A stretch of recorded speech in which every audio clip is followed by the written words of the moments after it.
السلام علیکم۔ انسان کی اجتماعی زندگی ہو یا ذاتی زندگی، انفرادی زندگی، اس میں بعض اوقات ایسے واقعات رونما ہو جاتے ہیں یا انسان سے ایسے کوئی کام سرزد ہو جاتا ہے جس کا وہ ایک حوالہ بن جاتے ہیں اور بلکہ سبق بن جاتے ہیں اور ان کا یعنی بار بار تذکرہ ہوتا ہے۔ ایسا ہی ایک واقعہ حال ہی میں رونما ہو گیا ہے۔ عمران خان صاحب کے خلاف جب سے حزب اختلاف نے تحریک عدم اعتماد پیش کی ہے، اس کے بعد یہ چیز مزید نکھر کر سامنے آئی ہے۔ ویسے تو عمران خان صاحب کی جو سیاست، ذاتی زندگی ان کی جیسی بھی ہو، لیکن ان کی سیاست پر مذہب کا رنگ بہرحال کسی نہ کسی طرح سے نظر آتا ہے، لیکن عملاً ان کی پارٹی کسی دینی سیاسی جماعت کی طرح سے نہیں ہے، اور اسی طرح اس سیاسی جماعت کا جو رنگ ڈھنگ ہے اور جو اس کا طریقہ کار ہے، جو اس کے کارکنوں کا مزاج ہے، اس پر بھی مذہب کے اثرات نظر نہیں آتے۔ لیکن ابھی تحریک عدم اعتماد کے پیش ہونے کے بعد انہوں نے امر بالمعروف اور نہی عن المنکر کی اصطلاح کا استعمال زیادہ شروع کر دیا ہے۔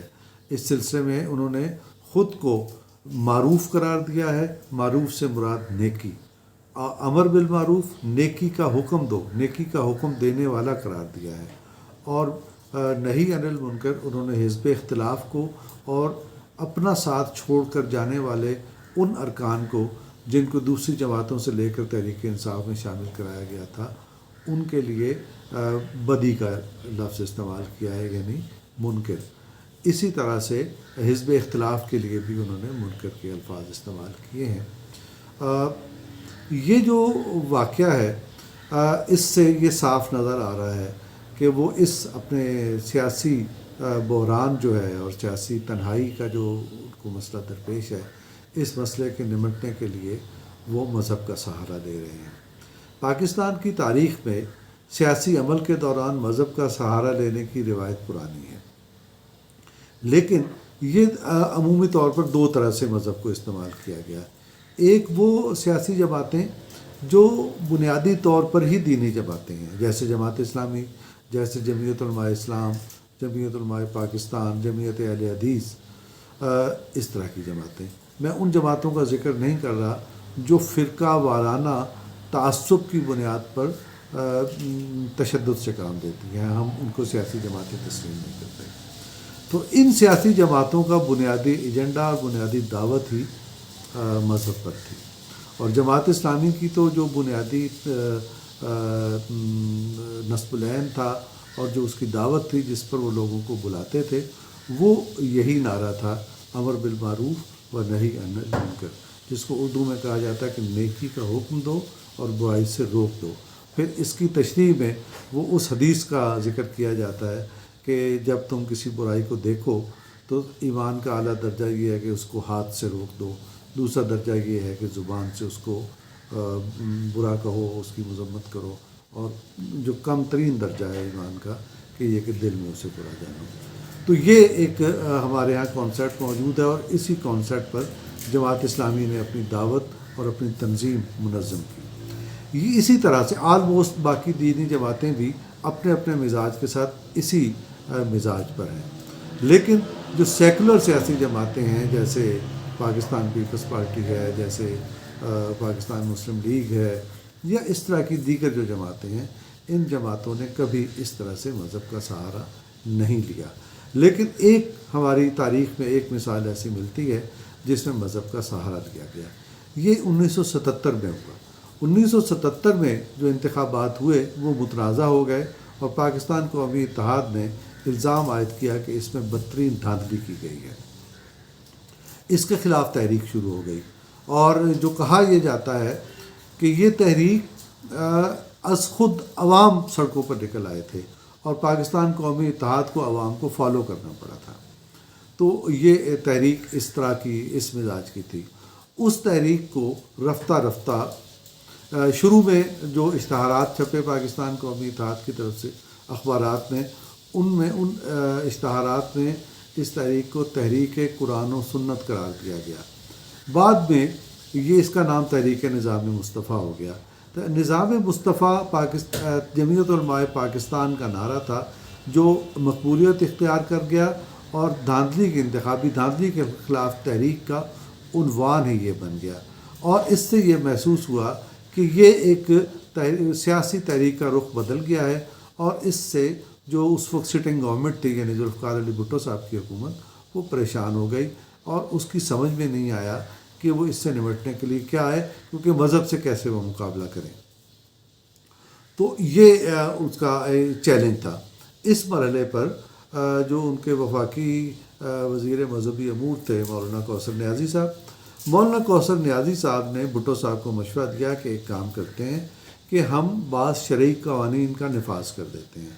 شرعی قوانین کے نفاذ سے یہ جو حکومت پہ یلغار ہے حزب اختلاف کی، یہ از خود دم توڑ جائے گی کہ اس کی بنیاد ہی ختم ہو جائے گی، کیونکہ وہ اب اسلامی نظام کی بات کر رہے ہیں، تو ہم اسلامی نظام کے سلسلے میں جب پیش رفت کر دیں گے تو اس سے یہ دم توڑ جائے گی تحریک۔ اس مقصد کے لیے ان تحریک کا مرکز جو بہت بڑے یعنی کراچی بھی تھا، حیدرآباد بھی تھا، ملتان بھی تھا، لاہور بھی تھا، لیکن لاہور بڑا مرکز تھا۔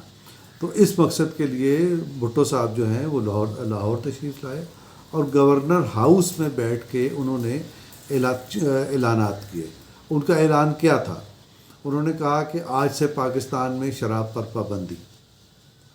حالانکہ وہ اس سے پہلے جو انتخابی مہم تھی اس میں وہ کہا کرتے تھے کہ میں تھوڑی سی پیتا ہوں، جب تھک جاتا ہوں تو تھوڑی سی شراب پیتا ہوں، لیکن کسی کا لہو تو نہیں پیتا۔ تو انہی بھٹو صاحب نے جو شراب کے بارے میں اس طرح کے بیانات دیتے تھے، انہوں نے شراب پر پابندی کا اعلان کر دیا۔ نمبر 2، جوئے اور قمار بازی اور ریس پر پابندی لگا دی گئی۔ اس کی کئی شکلیں تھیں، گھوڑوں پر بھی ریس ہوتی تھی، اور اس کے علاوہ جو کیسینوز میں جو جوا ہوتا ہے وہ اس پر بھی پابندی لگا دی گئی۔ اور ایک اور دلچسپ فیکٹ یہ ہے کہ ساحل سمندر پر کراچی میں ایک کیسینو تعمیر کیا جا رہا تھا، بڑی ہیوج عمارت تھی اس کی، اس کیسینو کی تعمیر روک دی گئی۔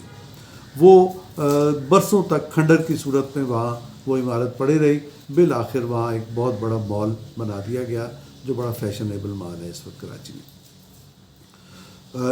اس کے علاوہ جمعے کی چھٹی کر دی گئی۔ تو یہ جو 3-4 اعلانات کیے، اس سے انہوں نے یہ تاثر دیا، اور اس ماحول میں یہ بہت بڑے اعلانات تھے۔ اس سے اس وقت پاکستان کا سیاسی ماحول ایسا نہیں تھا اور مذہبی ماحول ایسا نہیں تھا۔ اس ماحول میں یہ اعلانات واقعتاً انقلابی اعلانات کا درجہ رکھتے تھے۔ لیکن اس کے اثرات کیا ہوئے؟ پہلے ایک لطیفہ سن لیجئے ان کے اثرات کے بارے میں، اور پھر میں آپ کو ان کے جو بڑے اثرات ہیں ان کی طرف آپ کی توجہ مبذول کراؤں گا۔ ایک تو یہ ہوا کہ وہ جو انہوں نے پریس کانفرنس میں یہ اعلان کیے تھے، یہ سارے اعلانات، ان اعلانات کی جو رپورٹنگ بی بی سی پر ہوئی، اس وقت بڑے معروف ایک بی بی سی کے رپورٹر تھے مارک ٹیلی، وہ اس تحریک کو کور کرنے کے لیے پاکستان آئے ہوئے تھے۔ مارک ٹیلی نے یہ رپورٹ کیا کہ ذوالفقار علی بھٹو جس وقت اسلامی شرعی قوانین کے نفاذ کا اعلان کر رہے تھے، اس وقت وہ سگار پی رہے تھے۔ تو مولانا کوثر نیازی نے اپنی کتاب میں لکھا ہے، اور لائن کٹ گئی، اس میں یہ لکھا ہے کہ یہ جو جملہ تھا یہ تباہ کن ثابت ہوا۔ اب ان کا یہ کہنا ہے کہ لوگ نہیں جانتے تھے کہ سگار کیا چیز ہے، کیا کوئی وہ نشہ آور چیز ہے، کیا کوئی وہ شراب کی شکل کی کوئی چیز ہے، ان کو نہیں پتہ تھا۔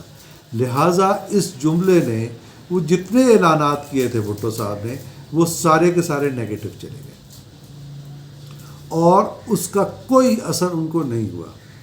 یہ اکاؤنٹ ہے مولانا کوثر نیازی کا۔ لیکن جو کمیونیکیشن کی سائنس بتاتی ہے کہ جب مشکل کے وقت میں کوئی حکمران کوئی اس طرح کے اقدامات کرتا ہے، کوئی اعلانات کرتا ہے، تو اس کو پسپائی سمجھا جاتا ہے۔ جیسے ابھی ہماری حکومت میں جو عمران خان کی زیر قیادت حکومت کام کر رہی ہے، اس حکومت نے ابھی بجلی کے نرخ کم کیے ہیں، پیٹرول کے نرخ کم کیے ہیں، اور انہیں ایک جگہ فریز کرنے کا اعلان کیا ہے۔ تو اس اعلان کو بھی دراصل اسی طرح سے ایک پسپائی کی صورت سمجھا جاتا ہے کہ مشکل میں آنے کے بعد حکومت نے یہ کام کیا، تو اس اعلان کو بھی یہی تاثر دیا گیا، اور اس کے نتیجے میں بجائے اس کے کہ بھٹو صاحب کی کچھ پاپولیرٹی میں اضافہ ہوتا، ان کی پاپولیرٹی میں مزید کمی ہوئی اور حزب اختلاف نے مزید جارحانہ شکل اختیار کر لی۔ اس وقت بھی جو سچویشن یہ ہے کہ چاہے بجلی کے نرخوں میں کمی ہو، چاہے پیٹرول کے نرخوں میں کمی ہو، اور چاہے ان کی طرف سے، عمران خان کی طرف سے، خود کو نیکی کا مرکز قرار دے کر اور مخالفین کو برائی کا مرکز جو قرار دینے کی روش ہے، تو اس نے بنیادی طور پر عمران خان کے لیے وہی تاثر کریٹ کیا ہے جو 1977 میں بھٹو صاحب کے لیے ہوا تھا۔ تو اس طرح کے جو تاثر ہوتے ہیں یہ جارحانہ ضرور ہوتے ہیں، اس سے جو فالوئنگ ہوتی ہے کسی سیاسی لیڈرشپ کی، جیسے عمران خان صاحب کی لیڈرشپ کی فالوئنگ ہے نوجوانوں میں یا یوتھیاز جن کو کہا جاتا ہے، ان میں جو فالوئنگ ہے ان میں ضرور ایک قسم کا جوش و جذبہ پیدا ہوتا ہے، لیکن عوام میں وہ تاثر پیدا نہیں ہوتا جو مطلوب ہوتا ہے۔